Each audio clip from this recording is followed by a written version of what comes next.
জট যেন কেটেও কাটছে না। আরএসপি তারা বলছেন নওশাদ সিদ্দিকীরা বামফ্রন্টকে ব্ল্যাকমেল করছেন। আপনারা ব্ল্যাকমেল করেছেন? দেখুন, কে কী বলছে সেদিনে বলতে পারবো না। একটা সমস্যা চলছিল,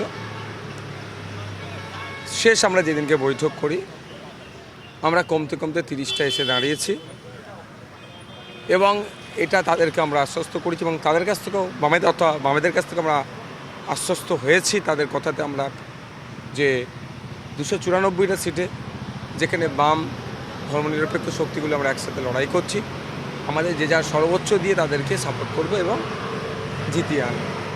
এবার কেউ যদি কাউকে বলে ব্ল্যাকমেল করছি করছি, সেটা বামেদের সাথে তাদের শরিকে দলের কোনো সমস্যা যদি থাকে বামেদের ইন্টারনাল, সেটা আমি ব্যক্ত করবো না বা সেই বিষয়ে চর্চা করবো না। কিন্তু তারা সরাসরি আপনাদের কথা বলছে। তারা বলছে যে বামফ্রন্টের বাধ্যবাধকতার সুযোগ নিচ্ছে আইএসএফ এবং ব্ল্যাকমেল করছে, তারা বাধ্য করছে যে সিটগুলো যাতে বামপন্থী যে শরিকরা রয়েছে তারা না পায়। না, এ কথাটা অসত্য কথা আমি বলবো। কারণ হচ্ছে তারা আরএসপি, আমরা যখন মিটিংয়ে গিয়েছিলাম কোনো সময় আরএসপির পক্ষ থেকে কেউ ছিলেন না, সম্ভবত কেউ কোনো সময় ছিলেন না। ফলে কি হচ্ছে না হচ্ছে সেটা তারা বলতে পারবেন না। তখন আমরা 44টা সিটে রিজিট ছিলাম, বৃহত্তর স্বার্থের কথা ভেবে আরও 14টা সিট ছেড়ে দিয়েছি, 30-এ নেমেছি। যদি আমরা ব্ল্যাকমেল করার চেষ্টা থাকতাম তাহলে 44ই আমরা দাঁড়িয়ে থাকতাম। আরএসপি আরও 2টি আসনে প্রার্থী দেবে তারা বলছে, খানাকুল এবং বাসন্তী, এবং একই সঙ্গে ভাঙড়ে সিপিআই এমএলএর যে প্রার্থী তাকে সমর্থন করবে। হ্যাঁ, ওইটা মানে লিবারেশনের মাসলাইনের প্রার্থী, মানে যেটা আমার দীপঙ্কর বাবুদের ওই লিবারেশনটা নয় সম্ভবত। তো তাদের সাথে এটা বিমানবাবুর বিষয়, উনি বামেদের চেয়ারম্যান।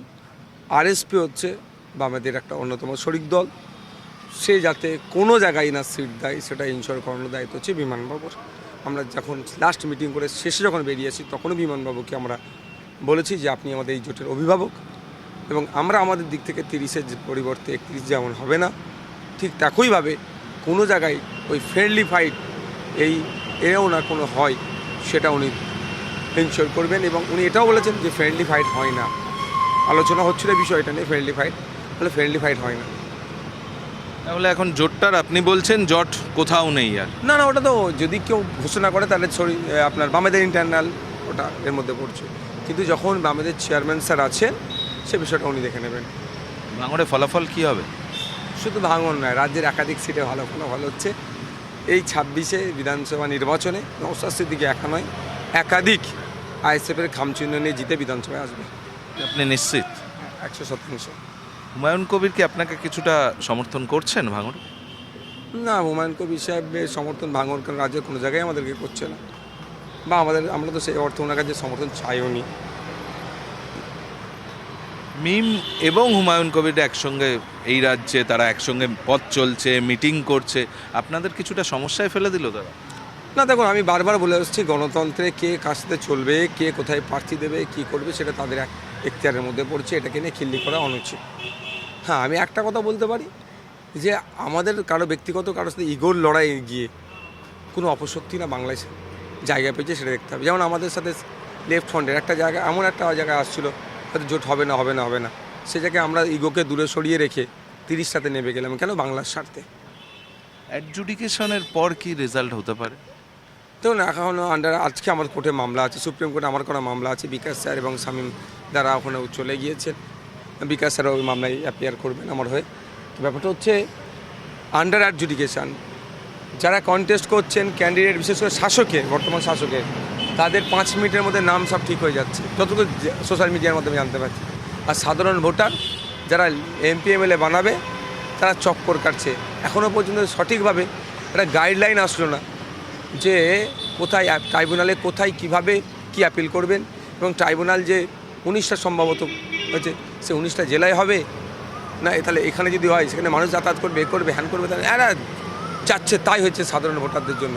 আর যারা কন্টেস্ট করছে তাদের জন্য দেখুন সব ব্যবস্থা, সব ভোটাররা যদি বলে আমরা কন্টেস্ট করব, এর দায় কার? সর্বপ্রথম দায় হচ্ছে তৃণমূল বিজেপি রাজনৈতিকভাবে নির্বাচন কমিশনকে সামনে রেখেছে।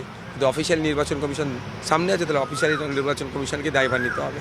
কিন্তু বলছেন এটা গোটাটা করছে জুডিশিয়াল অফিসাররা। হ্যাঁ, আজকে তো তার দায় এড়িয়ে যাওয়ার চেষ্টা হচ্ছে।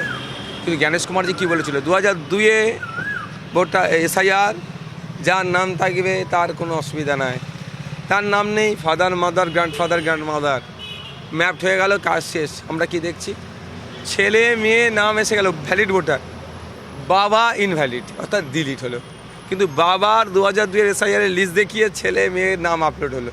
এটা কি চলছে? সার্কাস চলছে এটা। তাহলে আপনি বলছেন যে আপনারা অনেকগুলো আসনে জিতে আসবেন, সম্ভব? শুধু আমরা নয়, আমাদের জোট অর্থাৎ বামপন্থীরা এবারে ব্যাপক রেজাল্ট করছে। সেটার জন্য আপনি কোথাও কোথাও নিদান দিচ্ছেন যে ভোটের আগের দিন আর ভোটের দিনটা ঠিক থাকতে হবে। অবশ্যই ভোটের আগের দিন, ভোটের পরের দিন আমি বলেছি যে খুব ব্যাপক বোমাবাজি করে, হিংসা ছড়ায়। সাধারণ মানুষকে বলেছি রাস্তায় নামতে হবে, রাস্তায় নামুন আপনারা। সাধারণ মানুষকে দেখলে দুর্বৃত্তরা ভয়ে পালাবে। সাধারণ মানুষ রাস্তায় নামলে পরিস্থিতি খারাপ হবে না? আইন শৃঙ্খলা পরিস্থিতি, গণতন্ত্র যখন হত্যা করার চেষ্টা করছে, গণতান্ত্রিক প্রক্রিয়ায় গণতন্ত্রকে রক্ষা করার জন্য গণতন্ত্র প্রেমীকে রাস্তায় নামতে হবে। বামেদের সঙ্গে জোট নিয়ে কোথাও কোনো সমস্যা নেই, অন্তত তেমনটাই দাবি করছেন ISF চেয়ারম্যান নওশাদ সিদ্দিকী। যদিও RSP তারা দাবি করেছে যে নওশাদ সিদ্দিকীরা ব্ল্যাকমেল করেছে বামফ্রন্টে। তবে এসবকে ছাড়িয়ে নওশাদ সিদ্দিকীদের দাবি যে এবার শুধু তিনি নন, আরও অনেক বিধায়ক আসবেন এবং বামপন্থীরাও জিতে আসবেন।